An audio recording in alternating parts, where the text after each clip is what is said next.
TVN 24 news নেটওয়ার্কের নিয়মিত আয়োজন দ্য ভিউজ অনুষ্ঠান থেকে আপনাদের সবাইকে স্বাগত জানাচ্ছি। আমি রানা আহমেদ।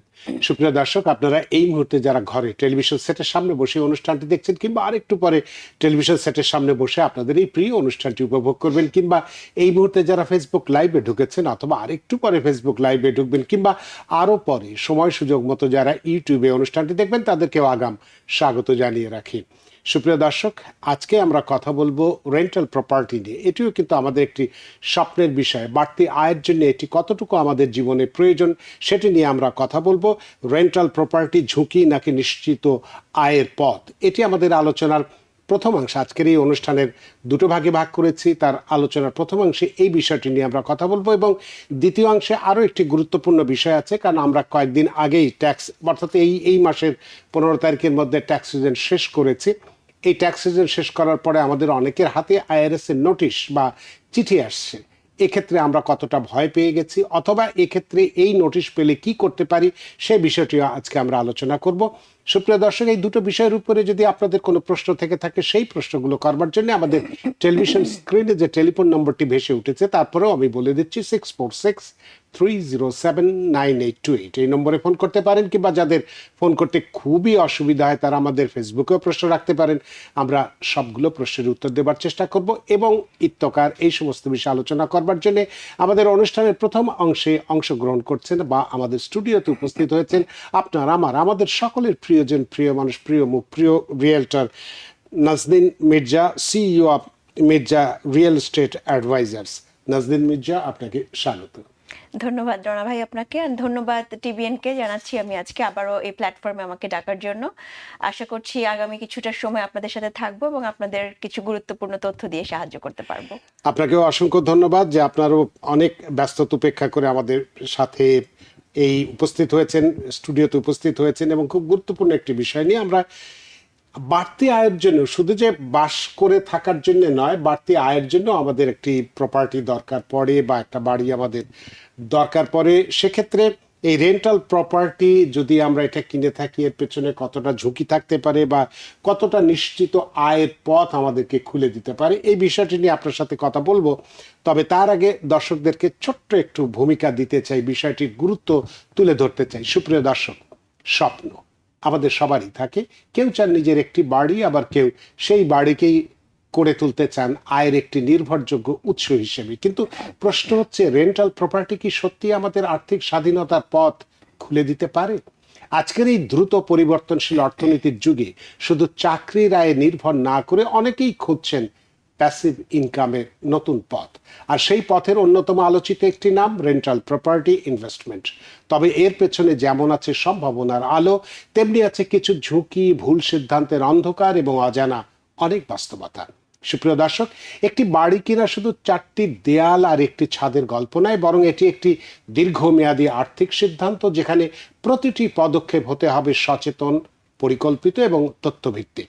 তাই আজকের এই অনুষ্ঠানে আমরা জানার চেষ্টা করব কিভাবে সঠিক উপায়ে একটি রেন্টাল প্রপার্টি নির্বাচন করতে হয়, কোন বিষয়গুলো জানা জরুরি এবং কিভাবে একজন সাধারণ মানুষও হতে পারেন একজন সফল রিয়েল এস্টেট ইনভেস্টর। আর এই বিষয়টি নিয়ে আলোচনার জন্য আমাদের সাথে আছেন এমন একজন অভিজ্ঞ রিয়েলটর, যিনি তার দীর্ঘদিনের বাস্তব অভিজ্ঞতা থেকে আমাদের জানাবেন এই যাত্রার প্রতিটি গুরুত্বপূর্ণ দিক। তো দর্শক, চলুন শুরু করা যাক আজকের মূল আলোচনা, যেখানে স্বপ্ন আর বাস্তবতার মিলনে তৈরি হবে আপনার ভবিষ্যতের নতুন দিগন্ত। নাজনীন মির্জা, আমি আজকের আলোচনার বিষয়বস্তুর ছোট্ট একটু ভূমিকা তুলে ধরেছি। আপনার কাছে প্রথমেই জানতে চাইব যে এই যে বর্তমান রিয়েল এস্টেট মার্কেটের যে অস্থিরতা, আমরা প্যান্ডামিক পরবর্তী কাল থেকেই দেখে আসছি এই 4-5-6 বছর ধরে। এই সময় যদি সঞ্চিত অর্থ অনেকেরই থাকে, সেই সঞ্চিত অর্থটা ব্যাংকে না রেখে রেন্টাল প্রপার্টিতে ইনভেস্ট করা কতটা বুদ্ধিমানের কাজ হবে বলে আপনার কাছ থেকে জানতে চাই। অবশ্যই ধন্যবাদ রানা ভাই আপনার প্রশ্নের জন্য। তো যে কোনো ইনভেস্টমেন্টেরই একটা ব্যাপার আছে যে আমার ইনকামটা কিরকম আসবে। So number has to make sense, আমরা যেটা সবসময় ইকোনমির ভাষায় বলি। তো এই মুহূর্তে এই যে ব্যাপারটা যে ইনভেস্টমেন্ট আমি কোন খাতে করব, সো সেক্ষেত্রে যে বাসস্থান আমি যেটা দেখি, যেভাবে দেখি, এটা আমার পার্সপেক্টিভ, যে ইটস এ বেসিক নিড মানুষের, যেমন ফুড আছে, শেল্টার আছে, চিকিৎসা আছে। সো এই বেসিক নিডগুলো কিন্তু কখনো যাবে না।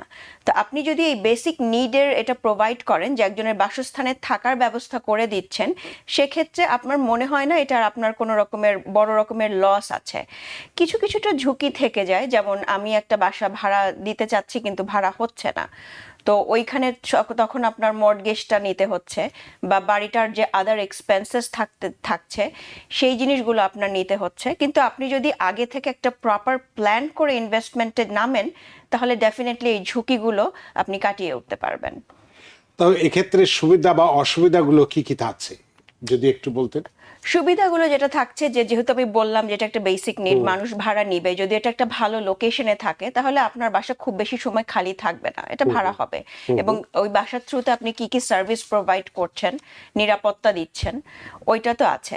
আর ঝুঁকি বলতে যেটা বললাম, যে আমার কাছে যেটা মনে হয় যে ভালো একটা নেইবারহুডে কখনো বাসা খালি থাকবে না, কিন্তু তারপরেও কেউ যদি না বুঝে এমন একটা জায়গায় বাসা নিয়ে ফেলে যেখানে সিকিউরিটি নিয়ে মানুষের ভয় আছে, ওই যে বাসাটা ভেকেন্ট থাকছে, ওইটার একটা ঝুঁকি থেকেই যায়। তার মানে যেটা আপনি বলতেছেন যে সুবিধার কথা যদি আমরা বলি, এখানে নিয়মিত ভাড়া থেকে একটা আয় পাওয়া যাচ্ছে, অবশ্যই সম্পদের মূল্য বৃদ্ধি পাচ্ছে, আজকে যেটা কিনছে কালকে অনেক দামটা বেড়ে যাচ্ছে, ইনফ্লেশন প্রোটেকশন হচ্ছে। রাইট। তারপরে কিছু কিছু তো সব জিনিসে তো একটা যেমন আলো যেমন থাকে তার পাশে একটু অন্ধকারও থাকে, সেই হিসাবে যে কোনো ব্যবসার ক্ষেত্রে কিছুটা ঝুঁকি থাকে। তো কোনো ব্যবসা হবে হ্যাঁ, না। তো সেক্ষেত্রে ঝুঁকির বিষয়টা হচ্ছে বাজার একটা অনেক সময় অস্থির থাকে, কখনো বাড়ে কখনো কমে, এটা একটা কমার একটা থাকে। যেমন আমরা দেখেছিলাম 2008 সালের দিকে যেমন একটা ধস ছিল এই মার্কেটে, বা ওই একটা ঝুঁকির অবশ্য একটা বিষয় ছিল, কিন্তু পরবর্তীতে কিন্তু আর এরকম ঝুঁকি আমরা দেখিনি, বরং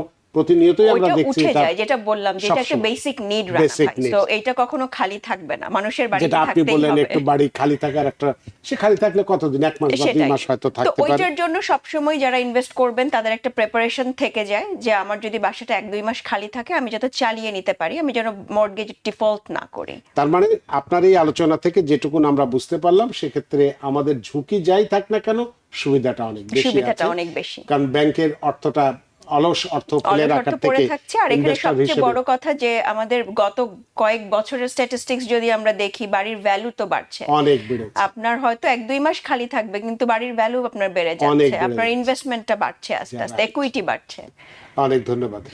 আপনার কাছে আরেকটি বিষয় জানতে চাই, যে একজন নতুন বিনিয়োগকারী, একেবারেই প্রথম যিনি বিনিয়োগ করতে চান, যখন প্রথমবার রেন্টাল প্রপার্টি কিনতে চান, তখন লোকেশন নির্বাচনের ক্ষেত্রে তিনি কোন কোন বিষয়গুলোর প্রতি বেশি নজর দেবেন, যাতে করে তার ইনভেস্টমেন্টটা একটা সফল পর্যায়ে যেতে পারে? বাড়ি নির্বাচনের ক্ষেত্রে আমি বলবো সবচেয়ে ইম্পর্টেন্ট যে ব্যাপারটা, number has to make sense. আপনি যখন ইনভেস্টমেন্টের জন্য বাড়ি কিনবেন, অনেকেই মনে করেন বাড়িটা দেখতে খুব সুন্দর, আমার কিচেনটা খুব পছন্দ হয়েছে, আমার ব্যাকইয়ার্ডটা খুব পছন্দ হয়েছে, কিন্তু এগুলো কিন্তু সবসময় আপনাকে আপনার ইনাফ প্রফিট এনে দিচ্ছে না। যেই জিনিসগুলো মূলত দেখতে হবে, নাম্বার 1, আপনার বাড়িটা যেই লোকেশন, সেই লোকেশনের কাছাকাছি আপনার কর্মসংস্থানের ব্যবস্থাটা কি আছে, যারা বাসাতে থাকবে তারা যেন চট করে তাদের কাজে চলে যেতে পারে, চাকরির সুযোগ কতটা আছে। দ্বিতীয় যেটা হচ্ছে, বাসা যদি 2 বা 3 বেডরুমের একটা বাসা হয়, তাহলে সেখানে অবশ্যই ফ্যামিলি থাকবে। সো সেই ফ্যামিলির ক্ষেত্রে সেই বাচ্চাগুলো কোন স্কুলে যাবে, ওইটা একটা ভালো স্কুল ডিস্ট্রিক্টে পড়েছে কিনা, এইটা একটা বড় একটা বিষয়, যেটা আপনারা যারা বিনিয়োগ করবেন তারা অবশ্যই বিবেচনা করবেন। আরেকটা জিনিস হচ্ছে, আমরা যেটা বলি যে অ্যামেনিটিস, যে আশেপাশে ট্রান্সপোর্টেশন, যেটা বাস বা ট্রেনে যাবে, বা দোকানপাট, গ্রোসারি শপসগুলো কতটুকু ওয়াকিং ডিস্টেন্সে আছে যেখানে ওনারা ওই সুবিধাটা পাবেন। তাছাড়া আরেকটা ব্যাপার যেটা আছে, সেফটি। একটা নেইবারহুড যদি সেফ না থাকে, সেইখানে কিন্তু কেউ ভাড়া নিয়ে থাকতে চাবে না, এবং আপনার কোয়ালিটি পিপল ওখানে আসবে না। যারা ভালো জব করছে, ফ্যামিলি নিয়ে থাকে, বাচ্চা কাচ্চা নিয়ে থাকে, তাদের একটা যেরকম ইনকাম ক্যাশ ফ্লো আছে, সেই ইনকামটা তারা কোথায় দিবে, যেখানে নেইবারহুডটায় আপনার সেফটি আছে, কোনো ক্রাইম ওরকম রেট কম থাকবে। তো এই জিনিসগুলো বিবেচনা করা খুবই জরুরি, যে কোথায় আপনি বাড়িটা কিনছেন। এবং আরো বোধহয় অনেকগুলো সুবিধা আছে, যে ভ্যাকেন্সি রেট দেখাটাও হ্যাঁ, যে কতদিন পর্যন্ত ওইটা এখানে আমরা খালি সরি রানা ভাই মাঝখানে কাট করার জন্য, ওইটা আমরা যারা ইনভেস্টররা আছি যেভাবে হিসাব করি দুইটা জিনিস, একটা হচ্ছে ক্যাপ রেট আপনার আগে হিসাব করে নেওয়া। আপনি যখন একটা বাড়ি পাবেন সেই বাড়িটার মূল মানে মোট টাকাটা কত টাকা দিয়ে কিনছেন আর ওইটার অপারেটিং ইনকামটা আপনার কত আসছে। সো নেট অপারেটিং ইনকাম যেটা আমরা বলি যে ভাড়াটা যেটা আসছে সেইটার থেকে ডিভাইডেড আপনার পারচেস প্রাইস যে মূল্যটা দিয়ে কিনছেন ওইটা করলে আপনার ক্যাপ রেটটা বের হয়ে যায়। ক্যাপ রেটটা আমরা ইকোনমিক্সের ভাষায় বলি যে 5% থেকে 10% যদি হয় তাহলে আপনার ইনভেস্টমেন্ট অ্যামাউন্টটা একটা ভালো ইনভেস্ট হচ্ছে। আরেকটা হিসাব আমরা করি হচ্ছে cash on cash return. So আপনি যখন একটা বাড়ি কিনছেন আপনি বেশিরভাগই তো দেখা যাচ্ছে যে পুরোটা আপফ্রন্ট টাকা দিয়ে কিনছে না, কিছু পার্সেন্ট সে ডাউন পেমেন্ট দিচ্ছে, কিছুটা অংশ সে লোন নিচ্ছে। So cash on cash return হচ্ছে আপনি যেই টাকাটা ডাউন দিচ্ছেন সেটা 20% হোক 25% হোক, ওইটা ডিভাইডেড বাই টোটাল বাড়ির একুইটিটা, যে বাড়ির মূল্যটা কত, ওইটা দিয়ে ডিভাইড করলে যেটা আসে সেটাকে বলি আমরা cash on cash return. So cash on cash রিটার্নের হিসাবটা হচ্ছে ওটা যদি ইভেন 10%-এর মতো হয় তাহলে it's a good investment property. So investment প্রপার্টির ক্ষেত্রে লোকেশন যেরকম গুরুত্বপূর্ণ, তার সাথে সাথে আপনার নাম্বারগুলো আগে থেকে ক্যালকুলেট করে বুঝে নেওয়া যে এই ইনভেস্টমেন্টটা আপনার জন্য কি পকেটে কিছু পয়সা নিয়ে আসছে নাকি আপনি নেগেটিভ ফ্লোতে থাকবেন। সো ওইটা অনেক ইম্পর্ট্যান্ট। তো তার মানে আপনি যেটা বলছেন যে তার মানে এই প্রেক্ষিতে আপনার এই প্রশ্নের উত্তরের প্রেক্ষিতে আরেকটি প্রশ্ন যদি আমি করতেই চাই যে ক্যাশ ফ্লো বনাম প্রপার্টি অ্যাপ্রিসিয়েশন, তাই না? জি, এই যে বিনিয়োগের শুরুতে কোনটাকে বেশি প্রাধান্য দেওয়া উচিত, তাহলে সেক্ষেত্রে আপনার কাছ থেকে একটু মজার ব্যাপার হচ্ছে আপনার বাড়ির যে নেইবারহুডের যে অ্যাপ্রিসিয়েশন ভ্যালু এবং রেন্টাল ইনকাম যেটা আসছে এটা কিন্তু একটার পরিপূরক। ওইসব নেইবারহুডেরই আপনার রেন্টাল বেশি হবে যেই নেইবারহুডগুলো সমস্ত চেকগুলো আপনার পাচ্ছেন, যে good neighbourhood, good school district, close to work, তারপর আপনার ক্লোজ টু ট্রান্সপোর্টেশন, ওই জায়গাগুলোর প্রপার্টি ভ্যালু যেরকম প্রত্যেক বছর আমরা বাড়তে দেখছি, সেই সাথে কিন্তু রেন্টাল ইনকামটাও বাড়তে দেখছি। সো দুটোই কিন্তু একটার সাথে যাচ্ছে। যখনই আপনি একটা গুড নেইবারহুডে বাড়ি কিনছেন ওটার ভ্যালু যেরকম প্রত্যেক বছর বাড়ছে, একই সাথে আপনি ভালো রেন্টালও পাচ্ছেন। তার মানে সেখানে দীর্ঘমেয়াদী লাভ থাকছে, সম্পদের বৃদ্ধি হচ্ছে, তাই না? জি। বা সময়টা একটু বেশি লাগে কখনো কখনো, সেক্ষেত্রে বা যেটা নতুনদের জন্য একটা আদর্শ হিসেবে বিবেচিত হতে পারে। অবশ্যই। এই ক্ষেত্রে আপনি যে বিষয়টা বললেন, তো আরেকটি প্রশ্ন যেটা আপনার কাছে করতে চাই যে প্রপার্টি যেটা আমি কিনবো তার একটা তৈরি কাল থাকে, অর্থাৎ কবে তৈরি হয়েছে, Built হয়েছে। বিল্ট অনটা যদি আমরা চিন্তা করি, সেটার কন্ডিশন বিচার করে কি যিনি ইনভেস্ট করবেন বা তিনি কিনবেন, তিনি কি নতুন যে ফ্ল্যাটটা কিনেছেন সেইটা কিনবেন নাকি একটা পুরনো ফ্ল্যাট বা পুরনো প্রপার্টি কিনে সেটা রিনোভেশন করে সেইটা ভাড়া দেবেন? কোনটা বেশি লাভজনক হতে পারে? এখন এখানে দুটো বিষয় বিবেচনার আছে। একটা হচ্ছে নতুন একটা প্রপার্টি যখন আসে তখন কিন্তু সেইটার দামও অনেক বেশি থাকে, কারণ এটা একদম আনকোরা একটা জিনিস। এখন আপনি একজন ইনভেস্টর, আপনি যদি এরকম হতেন যে আপনি নিজে ওই বাড়িতে থাকবেন তাহলে আপনি একভাবে চিন্তা করছেন। ইনভেস্টর যদি হয়ে থাকেন তাহলে প্রথমেই যদি ওই নেইবারহুডে একটা নতুন বাড়ি আসার মানে হচ্ছে ওইটা ওই নেইবারহুডের সবচেয়ে টপ প্রাইসে বিক্রি হবে। তো আপনি অ্যাজ অ্যান ইনভেস্টর তখনই যদি আপনি টপ প্রাইসে কিনে ফেলেন জিনিসটা, তাহলে আপনার যে প্রফিটটা আপনি এক্সপেক্ট করছেন সেটা কমে যাচ্ছে। এখন আসি অন দ্য আদার হ্যান্ড, আমরা একটু বাসা একটা দেখলাম যেটার অনেক কাজ আছে। এখন ওইটাও একটা প্রবলেম, কারণ এত কাজে যখন আপনি নেমে যান আপনি জানেন না আপনি যখন দেওয়াল ভাঙা শুরু করবেন এর পেছনে কি আছে। হয়তো আপনি এক্সপেক্ট করছেন যে আপনি $10,000 খরচ করে ওইটাকে রানিং একটা বাড়িতে করতে পারবেন, কিন্তু দেওয়াল ভাঙা বা কাজ শুরু হয়ে দেখা গেল আপনার অনেক টাকা চলে যাচ্ছে। সো এমন একটা জায়গায় থাকতে হবে যে আপনার হালকা রেনোভেশন করে আপনি ভালো একটা ভাড়া পাবেন। আরেকটা জিনিস আমরা বলি যে ইনভেস্টররা যারা আছেন তারা সবসময় যে জিনিসটা দেখে যে এ টাইপ নেইবারহুড, এ হচ্ছে মানে লেটার এ টাইপ নেইবারহুডে বি বা সি টাইপের বাড়ি কেনা। তার মানে হচ্ছে আপনি যদি এ টাইপের নেইবারহুডে বি বা সি টাইপ বাড়ি কেনেন, তার মানে ওটার হালকা রেনোভেশন আছে, যেটা আপনি করলে আপনি অনেক ভালো একটা রেন্টাল ইনকাম পাবেন।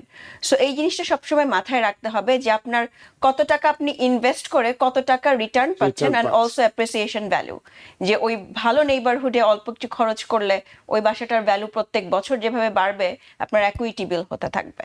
তার মানে নতুন প্রপার্টির ক্ষেত্রে যে সুবিধাগুলো আমরা পেতে পারি সেখানে হচ্ছে কম মেনটেনেন্স কস্ট, যেটা খুব খরচ খুব একটা হয় না, এবং যেহেতু আগে মানে 50 বছর আগে বা 100 বছর আগে যে সুযোগ সুবিধাটা ছিল এখন তো তার ওইটা থেকে নেই। অনেক অনেক বেশি হয়েছে, সুতরাং আধুনিক সুযোগ সুবিধাটা আমরা বেশি পাচ্ছি, সেটা তো অবশ্যই একটা। কিন্তু আবার আপনার ক্যাশ ফ্লোটা কমে যেতে পারে, যেহেতু আপনি আপফ্রন্ট অনেক বেশি টাকা দিয়ে বাড়িটা কিনে ফেলেছেন, তো আপনার ক্যাশ ফ্লোটাও কমে যেতে পারে, ওইটাও বিবেচনায় রাখতে হবে। আচ্ছা, তো তো সুন্দরভাবে আমরা বিষয়টা বুঝতে পারলাম। যে সেক্ষেত্রে তাহলে আপনার কাছে যেটা মানে পরামর্শ যদি আমি চাই, যে সে আমি একটি বাড়ি কিনবো কালকে, বা চিন্তা করছি আগামী কয়েকদিনের মধ্যে কিনবো, আগামী কয়েক মাসের মধ্যে কিনবো, সেক্ষেত্রে তাহলে আপনার পরামর্শ কি হতে পারে? যে আমি কি একেবারে নতুনটাই কিনবো না পুরনটা কিনে সেটা আমার পরামর্শ হবে, যেটা আমি করি, আমি অবশ্যই খুব বিবেচনা করেই কিনবো। তো আমার পরামর্শটা হবে এ টাইপ নেইবারহুডে বি বা সি টাইপের বাড়ি কেনা, এবং কেনার আগে অবশ্যই ভালো করে ইন্সপেকশন করে দেখে নেওয়া, বুঝে নেওয়া যে আমার এখানে কতটুকু কাজ আমার লাগবে, সেটার উপরে বেস করে আমি তখন আমার নাম্বারটা নিয়ে কাজ করতে পারি, যে এই পরিমাণ আমি রেনোভেশনে করলে আমি এতটুকু ভ্যালু ফিরে পাচ্ছি। আমাদের নিউ ইয়র্কে বা আমাদের যারা বাড়ি আছে বা প্রপার্টি আছে, অনেকেই ভাড়া আমরা দিয়ে থাকি, ভাড়া থেকে আয় আমাদের আসে। সেক্ষেত্রে অনেক সময় ভাড়াটি নির্বাচনের ক্ষেত্রে আমরা খুব একটা সমস্যার মধ্যে পড়ি। এক্ষেত্রে আপনার কাছে একটু জানতে চাইবো যে এই ভাড়াটিয়া নির্বাচনের ক্ষেত্রে আইনি জটিলতা এড়াতে একজন মালিকের কি কি ডকুমেন্টস বা ডকুমেন্টেশন, বা যদি আমরা ব্যাকগ্রাউন্ড চেক করা যেটাকে বলি, সেটা আমরা কিভাবে করতে পারি, বা কি কি ডকুমেন্টেশন আমরা দিতে পারি? এইটা আমাদের স্টেটে, স্পেশালি নিউ ইয়র্ক স্টেটে আমাদের খুবই জরুরি। তার কারণ হচ্ছে নিউ ইয়র্ক স্টেটের যে ল্যান্ডলর্ড টেনেন্ট যে লটা আছে সেটা কিন্তু tenant friendly. So tenant friendly হওয়ার কারণে আমরা যারা ল্যান্ডলর্ডরা আছি তারা কিন্তু অনেক সময় অনেক ঝামেলায় পড়ে যাই, স্পেশালি যারা একটা বড় অঙ্কের মর্টগেজ নিয়ে বাসাটা ভাড়া দিচ্ছেন, তাদের কিন্তু মর্টগেজ মাফ হচ্ছে না, কিন্তু ভাড়ার অনেক সময় অনেক সুবিধা নেওয়ার জন্য তাদের কাছ থেকে কোর্টের থেকে বিভিন্ন রকম অর্ডার আসে। তো ভাড়াটিয়া নির্বাচনের ক্ষেত্রে যে এই জিনিসগুলো অবশ্যই করা উচিত, আপনাদের যদি সম্ভব হয় একজন অভিজ্ঞ রিয়েলটর যারা ভাড়া নিয়ে কাজ করে তাদের সাথে যোগাযোগ করতে পারেন। অবশ্যই ভাড়া দেওয়ার আগে একজন ল্যান্ডলর্ড টেনেন্ট অ্যাটর্নির সাথে বসে কথা বলে নেন, একটা লিজ ফরম্যাট করে নেন যেটা আপনার ফেভারে কাজ করবে। আর সবচেয়ে বড় কথা হচ্ছে যাকে ভাড়া দেবেন তার ক্রেডিট স্কোর চেক করা, ক্রেডিট রিপোর্ট চেক করা, সে যেই জায়গায় কাজ করছে সেই জব ভেরিফিকেশনটা দেখা, তার ব্যাংক স্টেটমেন্টটা দেখা। আর একটা নেটওয়ার্ক আছে, ন্যাশনাল টেনেন্ট নেটওয়ার্ক, যারা সবসময় রেন্টাল প্রপার্টি নিচ্ছে তাদের একটা করে প্রোফাইল ওখানে থাকে। আপনি অ্যাজ আ হোম ওনার যারা বাসা ল্যান্ডলর্ড ভাড়া দিচ্ছেন তারা ওখানে আপনাদের একটা অ্যাকাউন্ট খুলে ওইখানেও চেক করতে পারেন। মোট কথা একটা প্রি স্ক্যানিং করে যাকে আপনি ভাড়া দিচ্ছেন তাকে ঠিকমতো জেনে বুঝে তারপর ভাড়া দেন। তার মধ্যে যদি আগে থেকেই কোনো অসুবিধা থাকে তখন কিন্তু সে আপনাকে এই পেপারগুলো দিতে আগে থেকেই ভয় পাবে যে না আমার ক্রেডিট রিপোর্ট খারাপ, আমি না হয় না দেই। বাট আপনি as a landlord do your due diligence, make sure করবেন সমস্ত পেপার দেখে, আপনার যদি 1-2 মাস বাসা খালিও থাকে দেখে বুঝে শুনে তারপর একজনকে লিজ এগ্রিমেন্টটা হাতে দিবেন।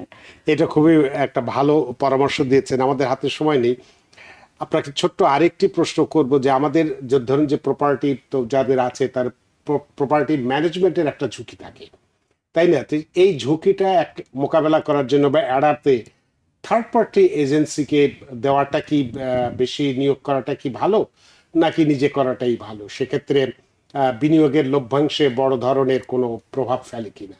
অবশ্যই প্রভাব ফেলবে, কারণ এটা আপনার একটা এক্সপেন্স। ওই যে বললাম যে যখন ইনভেস্ট করবেন number has to make sense. এখন আপনার যদি মনে হয় যে আপনি একেবারেই অক্ষম একটা ইনভেস্টমেন্ট প্রপার্টি চালাতে, সেক্ষেত্রে হয়তো আপনার ওই এক্সপেন্সটা হিসাব করে একটা বাড়িতে ইনভেস্ট করা উচিত। কিন্তু অনেক আজকাল জিনিসপত্র অনেক ইজি হয়ে গেছে, আজকাল অনেক সফটওয়্যার আসছে, অনেক অ্যাপ আসছে যেগুলোর থ্রুতে আপনি প্রপার্টি ম্যানেজমেন্ট আপনি নিজেই একটা সময় আলাদা করে যদি রেখে দেন তাহলে ডেফিনেটলি আপনার বেনিফিটটা আরও বেশি আসবে। সো আমার আমার উপদেশ হবে যে যদি আপনারা ইনভেস্টমেন্ট প্রপার্টি করতে চান তাহলে সেটা নিজের হাতে রাখুন, যদি সেটা আপনার নেইবারহুডের মধ্যে হয়। আর যদি সেটা আপনার আউট অফ স্টেট হয়, যেমন অনেকেই আমাকে বলে যে এখন নিউ ইয়র্ক স্টেটের বাড়ির যে এরকম দাম হয়ে গেছে, এখন ভাড়া তো ওরকম পাওয়া যায় না, প্লাস আবার ল্যান্ডলর্ড মানে আমাদের যে লটা আছে সেটাও তো ল্যান্ডলর্ডের ফেভারে পড়ে না। সো সেক্ষেত্রে অনেকে আউট অফ স্টেট ইনভেস্ট করার চিন্তা করে। যদি আউট অফ স্টেট ইনভেস্ট করেন তখন একসাথে যদি অনেকগুলো রেন্টাল প্রপার্টি আপনার থাকে তাহলে আপনি একটা প্রপার্টি ম্যানেজারকে হায়ার করে ফেলতে পারেন যে আপনার হয়ে প্রপার্টিগুলোকে দেখবে, কিন্তু সেক্ষেত্রে ওই এক্সপেন্সটা আপনি আগে থেকে হিসাব করে নেন যে আপনার রেন্টাল ইনকামের সাথে ওটা অ্যাডজাস্ট করে আপনার নেট প্রফিট কিছু থাকে কিনা, মানে কি পরিমাণ খরচ হচ্ছে, মানে আয় থেকে ব্যয়টা হিসাব করাটা ওই ক্যাশ অন ক্যাশ রিটার্নটা আগে হিসাব করে নেওয়াটা অনেক ভালো। ধন্যবাদ নাজনীন মির্জা আপনার এই চমৎকার আলোচনার জন্য। আমরা রেন্টাল প্রপার্টির ঝুঁকির থেকে আমরা যেটা দেখলাম যে নিশ্চিত আয়ের রাস্তাটাই অনেক বেশি বড়। সুতরাং এক্ষেত্রে যারা আমাদের ব্যাংকে অলস অর্থ পড়ে আছে তারা আমরা নিশ্চয়ই এই খাতে আমাদের বিনিয়োগ করতে পারি। আপনার এই চমৎকার আলোচনার মধ্যে দিয়ে আমরা সত্যি ঋদ্ধ এবং প্রাণিত। ধন্যবাদ রানা ভাই আপনাকে, ধন্যবাদ সমস্ত দর্শকদেরকে যারা এতক্ষণ আমার সাথে ছিলেন। আপনাকে আবারও ধন্যবাদ। সুপ্রিয় দর্শক, আমরা অনুষ্ঠানের প্রথমাংশে রেন্টাল প্রপার্টি ঝুঁকি না নিশ্চিত আয়ের পথ, আমরা নিশ্চয়ই বলতে পারি যে এটা নিশ্চিত আয়ের পথে, সেটি আমরা নিশ্চয়ই আলোচনার মধ্যে দিয়ে বোঝাতে পেরেছি। সুতরাং আমরা যাদের অর্থ পড়ে আছে বা আমরা নিশ্চিত আরেকটি ইনকাম, আমরা প্যাসিভ ইনকাম বাড়াতে চাই, তারা অবশ্যই এই খাতে বিনিয়োগ করতে পারি। আশা করি এই বিষয়টি আপনাদের যথেষ্ট ভালো লেগেছে। আমরা অনুষ্ঠানের দ্বিতীয় অংশে যাব, সেখানেও একটি গুরুত্বপূর্ণ আলোচনা আমরা করতে চাই যে সেক্ষেত্রে আইআরএস এর চিঠি বা নোটিশ পেলে আমরা কি করতে পারি কিংবা কি করা উচিত নয়, এই বিষয়টি আমরা একটু পরিষ্কার করব। নিচ্ছে একটি ছোট্ট বিরতি, সে পর্যন্ত আমাদের সাথেই থাকুন। সুপ্রিয় দর্শক, বিরতির পর ফিরে এলাম আপনাদের প্রিয় অনুষ্ঠান দ্য ভিউজ অনুষ্ঠানের দ্বিতীয়াংশে। অত্যন্ত গুরুত্বপূর্ণ একটি বিষয়, আমরা মাত্র কয়েকদিন আগে ট্যাক্স সিজন শেষ করেছি, আমরা আমাদের ফাইল জমা করেছি, আমাদের ট্যাক্স রিটার্ন দাখিল করেছি, আমরা অনেকেই অর্থ ফেরত পেয়েছি, আবার অনেকে পাইনি। আবার সবচেয়ে বড় কথা যে একটি সাদা খাম আমাদের হাতে আসছে, আইআরএস থেকে একটি নোটিশ আসছে বা চিঠি আসছে, আমরা ঘাবড়ে যাচ্ছি, অনেক কিছু আমাদের ঘটতে যাচ্ছে বা ঘটবে এরকম মনে করছি আমরা, কিন্তু আসলেই কি তাই? সেটি আজকে আমাদের আলোচনার বিষয় যে আইআরএস এর চিঠি বা নোটিশ পেলে আমরা কি করব কিংবা কি করা উচিত নয়, সেটি আমরা আজকে আলোচনা করব। তবে আলোচনা করার জন্য আমাদের এই স্টুডিওতে অংশগ্রহণ করছেন আমাদের সকলের প্রিয়জন, প্রিয় মানুষ, প্রিয় ট্যাক্স প্রফেশনাল জনাব Kudrat Elahi, CEO Elahi and tax services. জনাব কুদরত এলাহি, আপনাকে স্বাগত। অনেক ধন্যবাদ টিভিএন 24 কে এবং আপনাকে থ্যাংক ইউ। আপনাকেও অনেকদিন পরে আমরা পেয়েছি, কারণ ট্যাক্স সিজনে অনেক ব্যস্ত ছিলেন, সময় দিতে পারেননি। এখন কিছুটা ব্যস্ততা কমেছে, তারপরেও ফাইল এক্সটেনশন হচ্ছে, তো সুতরাং খুব যে একটা যে ব্যস্ততা কমেছে তা নয়। তারপরেও আপনি আমাদের স্টুডিওতে উপস্থিত হয়েছেন এবং খুব গুরুত্বপূর্ণ একটি বিষয়, আমরা যেটা বলছিলাম যে আইআরএস এর চিঠি বা নোটিশ পেলে কি করব বা কি করা উচিত নয়, সেটি নিয়ে আমরা কথা বলবো। তবে এটি আলোচনা করার আগে ছোট্ট একটু ভূমিকা দর্শকদের দিতে চাই। সুপ্রিয় দর্শক, প্রবাসের এই ব্যস্ত জীবনে আমরা সবাই যখন মাথার ঘাম পায়ে ফেলে নিজের এবং পরিবারের একটি সুন্দর ভবিষ্যৎ গড়ার স্বপ্নে বিভোর, ঠিক তখনই হঠাৎ একদিন মেইল বক্সে একটি সাদা খাম আমাদের রাতের ঘুম কেড়ে নিতে পারে। আর খামটির উপর যদি বড় বড় অক্ষরে লেখা থাকে ডিপার্টমেন্ট অফ ট্রেজারি বা আইআরএস, তাহলে তো চড়ক গাছ। কিন্তু আইআরএস এর একটি নোটিশ মানে কি বড় কোনো বিপদ? একটি চিঠি মানে কি আমাদের কষ্টার্জিত সব সঞ্চয় হারিয়ে যাওয়ার ভয়? আমরা জানি এই একটি কাগজ আমাদের মতো মধ্যবিত্ত ট্যাক্স পেয়ারদের মনে কতটা উৎকণ্ঠার আশঙ্কার জন্ম দেয়। যদিও সঠিক তথ্য আর সাহসের অভাবে অনেক সময় ছোট্ট একটি সমস্যা অনেক বড় আকার ধারণ করতে পারে, এটাও তেমনি সত্যি। সুপ্রিয় দর্শক, আজ আমরা কথা বলবো সেই ভয়কে জয় করা নিয়ে, জানবো আমেরিকার আইনের প্রতি শ্রদ্ধাশীল থেকে কিভাবে আপনি আপনার অধিকার রক্ষা করবেন। আইআরএস এর নোটিশ মানে আতঙ্ক নয়, বরং এটি একটি প্রক্রিয়া, আর সেই প্রক্রিয়ায় আপনার করণীয় কি তা জানতেই আমাদের আজকের এই অনুষ্ঠান ট্যাক্স আতঙ্ক নয় বরং সমাধান। আর এই বিষয়টি নিয়ে গভীরভাবে আলোচনা করতে আমাদের স্টুডিওতে উপস্থিত হয়েছেন এমন একজন অভিজ্ঞ আইআরএস এনরোলড এজেন্ট, যিনি প্রতিদিন এই বিষয়টি নিয়ে কাজ করছেন। তিনি দেখাবেন আইআরএস এর নোটিশ পাওয়ার পরেও কিভাবে অন্ধকারের উপারে আলোর পথ দিয়ে হেঁটে যেতে হয়। তো দর্শক, চলুন শুরু করা যাক আজকের মূল আলোচনা, আইআরএস এর নোটিশ পেলে কি করা উচিত বা কি করা উচিত নয়। জনাব কুদরত এলাহি, আমি একটু ভূমিকায় বলেছি বিষয়টি ব্যাখ্যা করার চেষ্টা করেছি, যতটা ভয় আমরা পাই ততটা ভয় পাওয়ার বিষয় কিনা। তবে আপনার কাছে প্রাথমিক প্রতিক্রিয়ায় আপনার কাছে জানতে চাইবো যে আইআরএস থেকে যদি কোনো চিঠি বা নোটিশ পাওয়ার পর একজন ট্যাক্স পেয়ারের প্রথম কি ধরনের কাজ বা প্রথম কি তিনি করবেন, কি কি তার করা উচিত বলে আপনি মনে করেন? অনেক ধন্যবাদ। আপনি খুব সুন্দরভাবে বলেছেন রানা ভাই যে সাদা খামের মধ্যে সুন্দর একটি চিঠি। তবে হ্যাঁ, এটা সত্যি কথা, সাদা খামের মধ্যে আইআরএস এর লোগো থাকে, ব্ল্যাক অ্যান্ড হোয়াইটের লোগো, দেখতেও অতি ভদ্র একটা খাম মনে হয়, কিন্তু অনেকগুলো চিঠি এর মধ্যে আসে। সত্যি কথা, আতঙ্কের খুব একটা বেশি কিছু থাকে না। অনেকগুলো ইনফরমেশন থাকে, একটা চিঠি থাকে যে মিস্টার এক্স, আপনার একটা ইনফরমেশন আমরা মিস করছি, প্লিজ সেন্ড ইজ দ্যাট, শেষ হয়ে যায়। আর আরেকটা কথা বলেছেন খুবই ইম্পর্টেন্ট যেটা কথা, সেটা হচ্ছে আইনের প্রতি শ্রদ্ধাশীল হয়ে কিভাবে এখান থেকে বের হয়ে আসা যায় এবং সাকসেসফুলি এটাকে সলভ করা যায়, সেটা হলো খুবই গুরুত্বপূর্ণ। সো সাদা খাম পেয়ে যেমনি অনেকে যেটা ভুল করে যে এটাকে ইগনোর করে, হয়তো খেয়াল করে না। যেমন আমাদের প্রাইভেট সেক্টরে ব্যাংক থেকে, ক্রেডিট কার্ড থেকে অনেকগুলো আসে, মনে করে সেটা সেরকমই একটা খাম। তোমরা যখন খামটা দেখে প্রথম জিনিসটা করা উচিত, প্রত্যেকটা চিঠি ওনার মেল বক্সে যেটা আসবে, আমাদের request as a professional IRS annual agent, আমরা 35% রিসার্চ দেখা গেছে যে ইগনোর করা হয়, ওনারা খেয়াল করে নাই, উনি এক্সপেক্টও করে নাই, চিঠিটা খুলেও দেখেনি বা খুললেও পড়েও দেখেনি। ওনাকে খুলে না, যদি সাদামাটা একটা খেয়াল, কিন্তু আইআরএস কথাটা যে ওখানে লেখা আছে ওইটা যদি একবার চোখে পড়তো হয়তো উনি খুলতো। 30-35% লোক শুধু ওই খামটা খোলে নাই বলে উনি সেকেন্ড থার্ড রাউন্ডে চলে যেতে হয়েছে, অ্যাট দ্য এন্ড অডিটের সম্মুখীন হয়েছে। তো যদি উনি কখনো খামটা পায়, আইআরএস লিখিত, সবাইকে রিকোয়েস্ট করবো যেন ওই খাম, বিশেষ করে এখন শুরু হয়ে গেছে অলরেডি ফেব্রুয়ারি থেকেই, জানুয়ারি থেকে যদি শুরু হয়েছে, ফেব্রুয়ারি, মার্চ, এপ্রিল থেকে শুরু হয়েছে চিঠিগুলো আসার। যদি কখনো চিঠি আসে, প্রথম কাজটা হচ্ছে চিঠিটা ওপেন করে ওর মধ্যে কি লেখা আছে, উনি কি কোনো ইনফরমেশন চেয়েছে, নাকি কোনো ডকুমেন্ট চেয়েছে, নাকি মানে সময় চেয়েছে, অথবা কোনো হোল্ড করেছে। তো সেটা দেখে যদি উনি মনে করে যে না, এটা সিম্পল, উনি নিজে হ্যান্ডেল করতে পারে, দ্যাটস ওকে। যদি না করতে পারে, উনি ডেফিনেটলি একজন প্রফেশনাল বা অন্য কারোর সাথে সহযোগিতা নিতে পারে।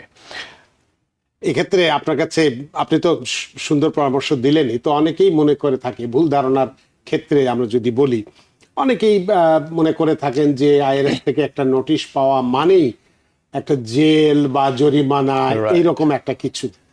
তো এই ভীতি দূর করতে আপনি তাদেরকে কি পরামর্শ দেবেন? আমি প্রথম পরামর্শ দেব হচ্ছে, আমি ব্যক্তিগত থেকে একটা জিনিস বিশ্বাস করি, যখনই যত প্রবলেম আপনি ফেস করবেন জীবনে, প্রথম ওয়ার্ডটা হওয়া উচিত আলহামদুলিল্লাহ। Meaning anything happens comes in your way, there is a reason. So আমি অনেক বড় হয়তো বলার চেষ্টা করছি, কিন্তু এটার বলার উদ্দেশ্য হচ্ছে এটা আসছে যে কোনো একটা রিজন অনেকগুলো হতে পারে। একটা হচ্ছে প্রফেশনাল হয়তো কিছু একটা মিস করেছে, অথবা আপনি নিজে কিছু ভুল করেছেন, মানে ডকুমেন্ট নেননি অথবা হাইড করেছেন, যে কোনো কারণে। তো ভয় পাওয়ার কোনো কারণে যে কোনো চিঠি আসছে মানে আপনি অডিটের সম্মুখীন হবে, আপনার ফাইন হবে, পেনাল্টি হবে, আপনি জেলে যাবেন, নট নেসেসারিলি। 48-49%, 50% চিঠি আসে কিন্তু জাস্ট ইনফরমেটিভ। ফর এক্সাম্পল, অনেকে এবার ট্যাক্স ফাইল করার সময় অনেকগুলো টাকা, মানে উনি করছে আইআরএসকে, তো উনি দিতে পারছেন অনেকগুলো, উনি ইনস্টলমেন্ট করেছে, প্রত্যেক মাসে $1,000 করে দিবে। ইনস্টলমেন্ট এগ্রিমেন্ট যখন করে, তখন আইআরএস থেকে একটা চিঠি আসে, অনেক বড়, অনেকগুলো 8-10টা পেজ থাকে, অনেক বড় কাম, অনেকে এটা ভয় পায় যায়। আমাদের অফিসে কল দেয়, ভাই এটা তো পেয়েছি, আমার থেকে আইআরএস কি হলো, ঘটনা কি? সো ওই যে উনি আতঙ্কিত হয়ে গেছে, ফার্স্ট অফ অল উনি ওপেন করতে পারে এটা, যদি উনি মনে করে উনি ওপেন করতে ভয় পায়, উনি ওনার প্রফেশনের সাথে যোগাযোগ করতে পারে, চলে আসতে হবে যদি নিয়ার বাই হয়। তার মানে বলছি ওই যে বড় একটা খাম এসে অনেক কিছু ডকুমেন্ট চলে আসছে, তার মানে না কিন্তু অডিট হয়ে গেল। ওখানে কিন্তু সিম্পলি জানালো যে তুমি যে ইনস্টলমেন্টের টাকাটা দিবা, ওটা আমি অ্যাপ্রুভ করছি, আমাকে একটু সময় দাও, তুমি ওই মাস থেকে এত টাকা দিতে পারো, don't worry about it, that's it. অথচ অনেক বড় একটা ইনভলভ, মানে অনেকগুলো চিঠি, সো উনি কাগজগুলো, রাইট। সো উনি, আপনি যেটা বললেন, তাহলে এই চিঠি মানেই কি অডিট, চিঠি মানে কি penalty? No, not necessarily, very few percent ওই পর্যন্ত যায়। বিশেষ করে এটা খুবই ইম্পর্টেন্ট যে উনি, হ্যাঁ এমনও হতে পারে যে উনি আগের 5টা চিঠি উনি মিস করে ফেলছে সামহাউ, এখন যে চিঠিটি যদি উনি মিস করতো, ঠিকই ওইদিকে চলে যেত, ওইটা কিন্তু অডিটের পর্যায়ে চলে গেছে অলরেডি। তার মানে উনি বিফোর আর 4টা চিঠি মিস করেছে, তখন এটা অডিট হইতেই পারে, মানে ওরকম সিচুয়েশন। তার মানে সকল চিঠি মানে অডিট না, ভয় না, একটা চিঠি আবার হইতে পারে ভয়ের। সো মানে হচ্ছে আপনি ভেরি কেয়ারফুলি দেখবেন, ওপেন করবেন, ইমিডিয়েটলি এটা কি করা যায় সেটা সলিউশন খোঁজা উচিত আর কি। তার মানে আপনার কথা অনুসারে যেটা বুঝতে পারছি যে সাধারণ ধারণার ক্ষেত্রে জেল বা জরিমানা যা, এগুলোর খুব একটা সঠিক কোনো বিষয় নয়। not বাস্তবতার necessary. ক্ষেত্রে যদি আমরা দেখি, বেশিরভাগ নোটিশে তথ্য যাচাই বা সংশোধনের জন্য যেটা আপনি Absolutely, বললেন absolutely. দেওয়া হয়, এবং অনেক ক্ষেত্রে সহজ সমাধানের পথটাও বের করে দেওয়া হয়। Right. তো এবং করণীয় ক্ষেত্রে যেটা আমরা বলতে পারি যে শান্ত থাকা, দ্রুত যেটা সাড়া দেওয়া, জি। বিষয়টা বলা, অর্থাৎ রেসপন্স কাছে করা, যাওয়া, রেসপন্স করা, এবং প্রয়োজনের বিশেষজ্ঞ সাহায্য নেওয়া, এবং সবশেষে যদি আমরা যেটা বলতে চাই যে ভয় আসে বিভ্রান্তি থেকে, আর বুদ্ধি সেই ভয় দূর করে দেয়। Correct. Yes. তো অনেক ধন্যবাদ বিষয়টি ব্যাখ্যা করার জন্য। তো আপনার কাছে একটু জানতে চাইবো সময়সীমা বা ডেডলাইন সম্পর্কে, যেহেতু আমরা চিঠি পাচ্ছি, অনেকেই আমরা জি। পাই আইআরএসএফ থেকে চিঠি, যেটা আপনি বলছেন যে হরহামেশাই পাচ্ছি, সবাই কিন্তু ভয় পাওয়ার কিছু নেই, কিন্তু সেক্ষেত্রে যে এই নোটিশের উত্তর দেওয়ার জন্য কি সাধারণত সময় বেঁধে দেওয়া হয়, বা নাকি সময় পার হয়ে গেলেও কোনো সমস্যা হবে না বা জটিলতার সৃষ্টি হতে পারে? একটু আগে আমি যেটা বললাম যে ওই যে অনেক বড় একটা খাম এসছে, এটার ক্ষেত্রে জাস্ট একটা ইনফরমেশন যে আমি ইনস্টলমেন্ট এগ্রিমেন্ট অ্যাপ্রুভ করলাম। So, এখানের মধ্যে এইসব টাইপের চিঠির মধ্যে কিন্তু কোনো ধরা বাধা কোনো, বিকজ এটা ইনফরমেশন দিয়েছে। হ্যাঁ, অনেকগুলো চিঠি আছে, নোটিশ আছে, সেগুলোর মধ্যে আপনি 30 days, 60 days, 90 days এর একটা ধরা বাধা নিয়ম থাকে যে 30 days এর মধ্যে এই ইনফরমেশন আমাদেরকে পাঠিয়ে দাও, অথবা তুমি আইডেন্টিটি ভেরিফাই করো, অথবা তুমি বার্থ সার্টিফিকেটটা দাও তোমার চাইল্ডের, অথবা তোমার একটা W2 মিসিং আছে সেটা তুমি দাও। হ্যাঁ, সো 30 days, 60 days, 90 days সাধারণত এরকম একটা নির্দিষ্ট পরিমাণ সময় থাকে। না হলে তখন আপনি 30 days সময় দিল, 60 days এর বলেছে যে তুমি এই জিনিসটা পাঠাও, নাহলে কিন্তু আমরা ওই অ্যাকশনে যাবো, ওখানে মেনশন করা থাকে। যদি তুমি বলো যে তুমি এগ্রি করো না, আমাদের সাথে যোগাযোগ করো, এটা পাঠাও। যদি এগ্রি না করো, চুপ থাকো। চুপ থাকলে হবে কি, তাদের অ্যাকশনটা তারা নিয়ে যাবে। সো নির্দিষ্ট নির্দিষ্ট সময়ের মধ্যে যদি রেসপন্স না করে, তাহলে প্রবলেম হতে পারে ভেবেই ওনাকে ওই 30, 60 এবং 90 ডেজের সময়গুলো দেয়। ইয়েস, মানে যেটা আপনি বললেন যে 1 মাস, 2 মাস বা 3 মাসের একটা Correct.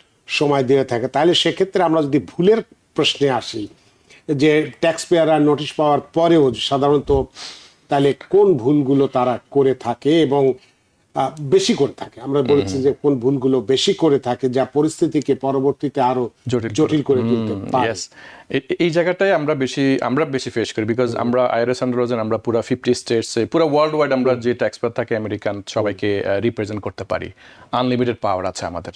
সেক্ষেত্রে বলতে পারি আমাদের এত ডিফিকাল্ট সময়ে অনেক ক্লায়েন্ট আসে যে আমরা বলছিলাম যে ডেড লাইনগুলো থাকে ওনারা, আমি যে আজকে যদি ওটা আইআরএস ছিল, নিউ ইয়র্ক স্টেটে ছিল, উনি অনেকগুলো ধাপ পার করে ডকুমেন্ট চেয়েছিলেন দিনে। এখন একটা সার্টেন অ্যামাউন্ট, মানে বলতে অসুবিধা, ধরো $15,000-16,000 একটা ছিল, এখন $52,000 হয়ে গেছে ওনার সকল কিছু মিলে।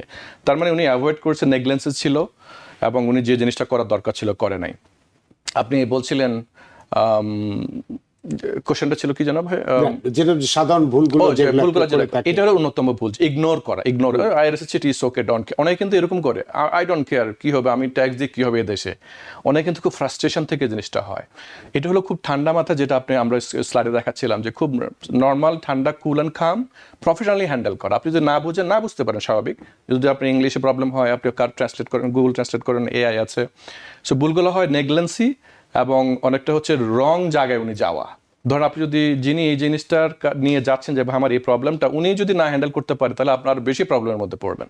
So he or she needs to choose the right person, right professional, যারা এই ব্যাপার, এটাকে বলা হয় আইআরএস ট্যাক্স রেজলিউশন বলা হয়, অথবা রিপ্রেজেন্টেশন বলা হয়। এইগুলো যারা করে আমাদের স্পেশালিটিগুলোর উপরে, ওনাদের কাছে আপনারা গেলেই সমাধানটা সমস্যা প্রফেশনালি পাওয়া উচিত, এবং পাবেন। এই ভুলটা, তাহলে 3টা ভুল আমি বললাম। একটা হচ্ছে ইগনোরেন্স, একটা হচ্ছে যে উনি না বুঝে কেয়ার করা, যে না আমি যাবো না, একটা হচ্ছে রং পারসন চুজ করা, মানে প্রফেশনাল। সো এই 3-4টা ভুল যদি অ্যাভয়েড করে, উনি খুব নাইসলি এটা সলভ করতে পারে। তার মানে এক্ষেত্রে আপনাকে তাহলে আরেকটি বিষয়ে প্রশ্ন করতে চাই, সেটি হচ্ছে যে আইআরএস এর চিঠি পেলে প্রথমেই আমরা কোনো কিছু না বুঝেই ভয় পেয়ে যাই, আবার অনেকেই জেনে হোক না বুঝে হোক আমরা চিঠিটার গুরুত্ব অতটা দিই না। রাইট, সেই সুযোগটা একটা শ্রেণী নিয়ে থাকে স্ক্যামার, তাই না? যে অনেক সময় এই ধরনের যারা স্ক্যাম করে থাকে বা জালিয়াতি করে থাকে, তা আমরা যারা এই সাধারণ ট্যাক্স পেয়ার আছি বা এই ধরনের নোটিশ যারা পাই, এই ধরনের স্ক্যামার বা যাদের স্ক্যাম থেকে বা জালিয়াতি থেকে আমরা কিভাবে বাঁচতে পারি, তার উপায়গুলো কি? এটা আমি একটু বলতে চাই, সেটা হচ্ছে আমি ক্লিয়ারলি বলতে চাই, যারা আমাকে দেখছেন বা পরে দেখবেন, আইআরএস কিন্তু কখনো আপনাকে সরাসরি ইমেল করবে না। আইআরএস কখনোই আপনাকে ফোন করবে না, hey I am this, I am from IRS, never pick up, believe them. IRS কখনো আপনার ব্যাঙ্ক অ্যাকাউন্টের ব্যাপারে চাইবে না, আইআরএস কখনো আপনাকে ফোন করে সোশ্যাল সিকিউরিটি নাম্বার চাইবে না। সো আইআরএস কী করবে, যদি আপনার কাছে কিছু জানার দরকার হয়, ওনারা একটা চিঠি পাঠাবে আপনার বাসায়, নোটিশ পাঠাবে, নোটিশটা আপনি খুলবেন, দেখবেন কি চাচ্ছে বা কিছু দরকার আছে কিনা। আর এই ক্ষেত্রেগুলো করে কি, ইভেন আপনি জানেন, আপনারা রানা ভাই, ওনারা করে কি, স্ক্যামারতে এত এক্সপার্ট হয়ে গেছে, মানে এক্সপিরিয়েন্স হয়ে গেছে, ওরা কি আইআরএস এর যে কপিগুলো আছে, চিঠিগুলো, ওটা হুবহু কপি করে, লুকস লাইক একই রকম, কিন্তু একই চিঠি না, ওখানে কিন্তু একটা বারকোড দিয়ে থাকে। সো প্লিজ ওনাকে আমি দর্শকদেরকে বলবো, আপনারা যে যদি চিঠিগুলো দেখবেন, ওটাকে যদি কিছু স্ক্যান করতে পারলে স্ক্যান করার দরকার নাই, করলে যদি মনে করে যে হে তোমার রিফান্ড আটকে আছে, তুমি ব্যাঙ্ক অ্যাকাউন্টটা দাও, ফোন নাম্বার দাও, সোশ্যাল সিকিউরিটি নাম্বার দাও, don't do it please. This is how তারা আপনার স্ক্যামাররা আপনাদের ব্যাঙ্ক অ্যাকাউন্ট কালেক্ট করে, they can take out money from there, অথবা রিফান্ডটা ওখান থেকে নিয়ে যেতে পারে। সো আইআরএস কখনো আপনাকে যদি পার্সোনালি ইমেলে ফোনে যোগাযোগ করবে না, first notice, second, third, fourth নোটিসে গিয়ে তারা আপনাকে বলবে this is a situation, you need to really take care, অথবা তোমার রিফান্ড যদি তুমি ফিউচারে কখনো পাও, অথবা তোমার ব্যাংকে যদি টাকা থাকে, অথবা তোমার যদি কোনো ইনকাম থাকে, আমি ফ্রিজ করে দেবো, আমরা গার্নিশমেন্টে যাবো, সিরিয়াস সিচুয়েশন হতে পারে। বাট স্ক্যামারটা আমি আবার বলছি, প্লিজ আইআরএস কখনো আপনাকে লিঙ্ক পাঠাবে না ইমেলের মধ্যে, হে mister Alahi, this is your এটা, ডোন্ট ক্লিক দিস। কখনো যদি কখনো কনফিউশন তৈরি হয় আইআরএস থেকে, স্ক্যামার থেকে, বিশেষ করে এখনকার যুগে, এআই যুগে, লুকস লাইক ভেরি সিমিলার, কিন্তু প্লিজ আপনারা সব স্ক্যামার থেকে সাবধান থাকবেন। Again, IRS never call you, email you, send you any link, তারা শুধু চিঠি পাঠাবে, নোটিশ পাঠাবে, ওইটা অ্যাকর্ডিংলি যে কোনো ট্যাক্স প্রফেশনালের কাছে গিয়ে আপনার সমাধানটা চাইবেন। এটা হলো আমাদের স্ক্যামার থেকে বাঁচার অন্যতম উপায়। সেটি যেটা খুবই গুরুত্বপূর্ণ, সেটি হচ্ছে যে আইআরএস কখনই আমাদেরকে মানে চিঠি ছাড়া, মানে Right. বিশেষ করে প্রাথমিক যোগাযোগের ক্ষেত্রে, প্রথম যে একবার যোগাযোগ হয়ে গেলে 3-4বার যাওয়ার পরে তখন হয়তো তারা তাদের নির্দিষ্ট যে ওয়েবসাইট আছে বা ইমেল আইডি আছে সেটা হয়তো দিতে পারে, বা সেখানে আপনি যোগাযোগ করতে পারেন, হ্যাঁ, তখন আপনি জানতে পারবেন যে এটা আসল কি নকল। হ্যাঁ, এটা সুন্দর একটা পয়েন্ট আউট করেছেন। আরেকটা হয় কি, ওরা কিন্তু ওখানে লেখা থাকে যে তুমি যদি ডিসএগ্রি করো, এগ্রি করো, এই আমাদের ওয়েবসাইটে যাও, ওটা ওখানে তুমি আপডেট করো, কিন্তু ওরা কখনো আপনাকে কোনোভাবেই কোনো লিঙ্ক দেবে না যে তুমি তোমার ব্যাংক অ্যাকাউন্টটা ওখানে বসাও, তোমার সোশ্যাল সিকিউরিটি এখানে বসাও, ওয়েবসাইট থেকে নিয়ে যাবে, নো, কারণ ওগুলো সবই তাদের কাছে আছে। এক্স্যাক্টলি, তাদের কাছে সবগুলো আছে। তবে হ্যাঁ, এখানে একটা জিনিস বলে রাখি, আইআরএস কিন্তু হ্যাঁ আপনার বাসায় মানে আপনার অফিসে বা আপনার দোরগোড়া আসতে পারে, এটা খুবই ভেরি ভেরি রেয়ার, মিলিয়ন্সে হয়, এটা কর্পোরেট লেভেলে হয়। আমি দেখেছি কয়েকবার, আমরা হ্যান্ডেল করছি।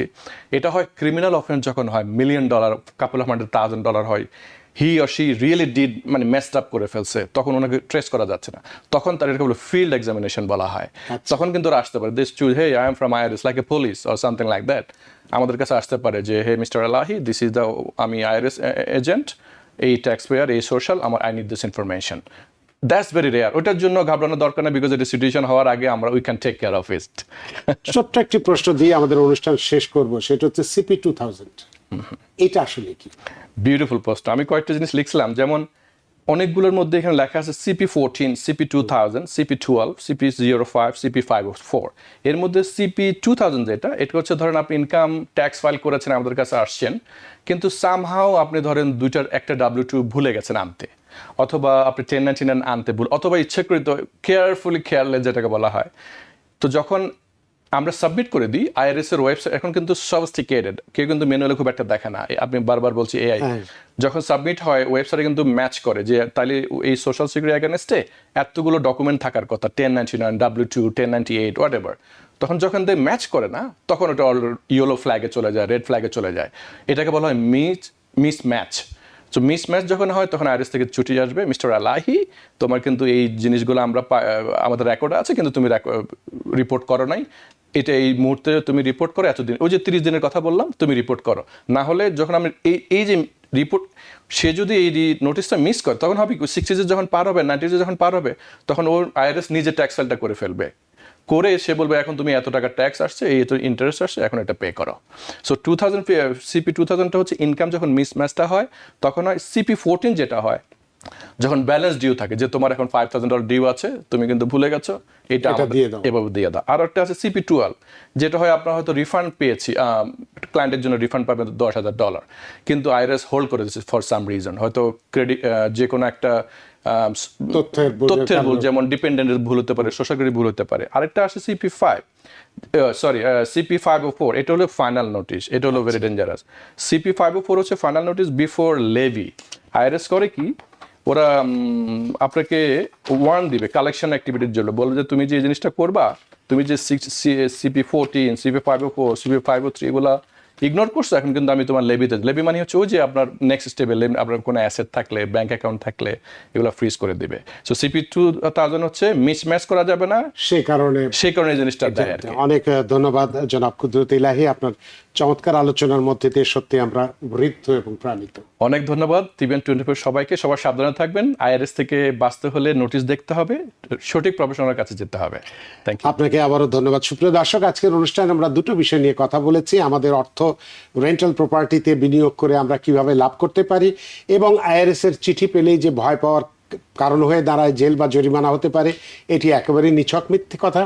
এটার গুরুত্ব বুঝে, অর্থাৎ চিঠিটা যখন আসবে আমরা ঠিকমতো পড়বো এবং স্ক্যামারদের থেকে অবশ্যই আমরা সতর্ক থাকবো, যে যেহেতু আইআরএস কখনই আমাদেরকে মেইল বা কখনই আমাদেরকে টেলিফোন করেন বা কোনো তথ্য তারা চায় না। সুতরাং আজকের এই আলোচনার মধ্যে দিয়ে আশা করি আপনারা যথেষ্ট উপকৃত হয়েছেন। সুপ্রিয় দর্শক, যেখানেই থাকুন, ভালো থাকুন, সুস্থ থাকুন, নিরাপদে থাকুন। TVN 24 নিউজ নেটওয়ার্কের সাথেই শুভ সন্ধ্যা। TVN 24 টেলিভিশন দেখতে আজই কল করুন 7187776556। লগ ইন করুন www.totalcablebd.com। নিউ ইয়র্ক থেকে সম্প্রচারিত TVN 24 টেলিভিশন বিশ্বজুড়ে বাঙালির কণ্ঠস্বর।